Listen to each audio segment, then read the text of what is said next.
Hello and welcome back to a brand new video. My name is Tony King and we are going through another month in review of my photography where I look at some of my best 5 to 7 images from a particular month and kind of track my growth and where, maybe I'm not growing or where I want to improve and different ideas behind that. Today we're going to be talking about the month of July. Well, sort of, because in the month of July I posted 21 photo albums. 21.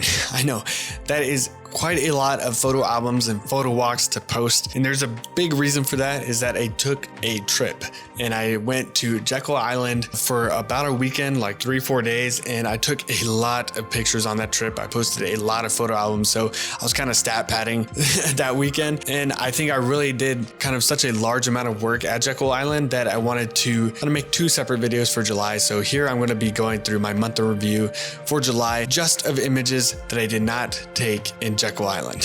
So really I'm choosing from 7 or 8 photo albums, but I still actually think July was probably my best month of photography in 2025, which is good because, as I keep going, the better I want to be. Starting off with this image that I took in Piedmont Park here in Atlanta, black and white image. I really like this image. Didn't go on my portfolio, but it went straight to my black and white portfolio collection on my website, tonyeking.myportfolio.com. Please check it out. I really like how the light kind of beaming through these trees, strong enough to isolate this woman sitting on this park bench. Maybe she's been on a run and is taking a breather. Maybe she's in between calls or on a break from work and needs to just sit out in nature. I don't know, but the different lines of the dark trees coming through over the very bright background, I really like. And this woman centrally taking a moment to herself, I think really tells a intimate story from a distance, which I really like about this image. Part of her face is kind of not visible. It's almost translucent. I think that's because of chromatic aberration and just photo quality, but I don't mind it that much. I wish it wasn't the case though, but that's the only thing I would change of this image. I really like this image. Next up, from that same day, I was actually at a Beers and Camera ATL photo walk, and there was there must have been over 50 photographers from Atlanta walking around. And that's one of those moments when I should be better socially at connecting with people. I'm not, because I'm kind of introverted and nervous. But there was these men kind of playing their drums out here just, for the heck of it. And we all got shots of them, and this is one of my favorites that I got here. I like it because there's action and story. You can see the guy on the far left watching the other two have their moment. From what they were talking about, it's about spreading something positive to the communities, kind of sharing this artwork and their music and this culture. So the fact that kind of their faces aren't really in perfect focus is good for me. Their hands are actually in focus, and that's what they're using to create this moment, this intrigue that, got us to all walk over there and take these images. So that's kind of the context behind it. But overall, I do think it's a very nice image of action of something happening in real life. It's something I think we should all look for as photographers, something that I need to look for certain, because when this kind of scenario happens, I always kind of chicken out, and I don't want to. I do think I can get good stuff. I think this is one example of that, and I need to be a little bit more courageous and just go out there and take the pictures I want to take. And next up is from the same moment. Obviously you can tell, and this kind of goes to show what I was talking about, how they're sending something to the community. There's this young man.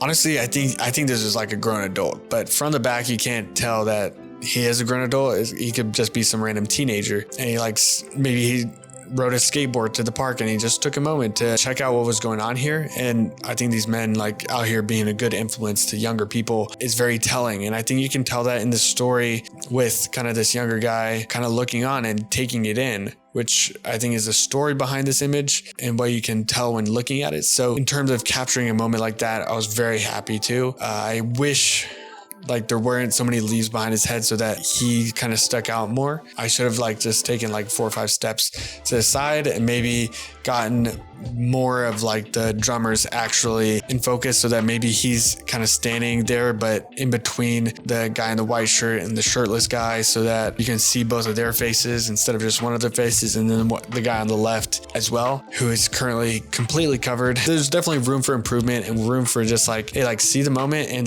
don't take just one or two pictures, like really move around and make images happen. So that's something for me to work on, but I think there's a story here that I appreciate, and I want to get more stuff like this. Next, to some wildlife photography. I took this on a Rokinon 135mm lens. I'm pretty close to this great egret, and I really like the scale of this image, like how it's cropped and the bird going from the very tippity top of the frame to the bottom, capturing a fish on the hunt with its wings out, and the wings are like almost kind of translucent, very beautiful and white and reflecting the light and sticking out in kind of a dim picture. There's a little bit of color grading to that as well, but I think I really like the shape, the action, and the scale that you see in this image, and how the greenery around the bird kind of frame it in a very nice way and kind of create the windows that I'm looking for my subjects. So very happy with this wildlife shot. Actually, it's growing on me even as I'm looking at it here. I think it's a very nice shot. And the rest of these are also going to be wildlife shots. This is from my new 500mm lens. My first time going out with it. I wish I was like 2 inches to the right so that I could get the full bird, the full wingspan. But what can you do? Like, these moments happen very quickly. You can still see like the scale of its wings, the beautiful colors as they like kind of match the water. It's like really, really quite a beautiful bird. Very happy with how this image turned out for the most part. Could be a little bit more reactive, a little bit better to get the full bird and not cut it off on the right. I mean, I think this image speaks for itself. Super happy with myself to get this bee in motion, in flight, so sharply in focus with a 500mm lens on a monopod.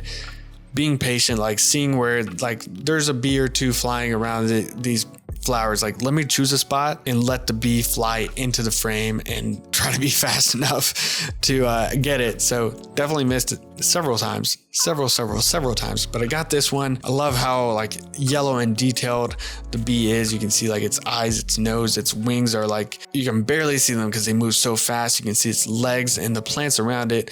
I think this is like bringing the macro to the micro, or micro to the macro. That's what I've been saying, and I don't know which one I'm trying to say, but it's like a microscopic bee, let's say, on a macro level scene, if you know what I mean. Because like it is quite a large image, but the bee itself, you know what I'm trying to say, or maybe you don't. Maybe this is where you go in the comments, you're like, Tony, like, what did you really mean by that? Anyway, super happy with this image. I think there's a wow factor and there's a technical feat to it that comes from patience and practice. And that's what, I try to preach on this channel. Just really practice, get photography. So this is culmination of that. Very happy with myself to have gotten this. Can't add any more. Final shot here for the month of July, not including Jekyll Island. So they're dredging this lake, and so that has brought in a lot of egrets, a lot of herons. Like usually there's one kind of resident heron at the lake that I try to see, but you only see it every once in a while. Like you can't control when the wildlife is going to actually be out there being wild and alive.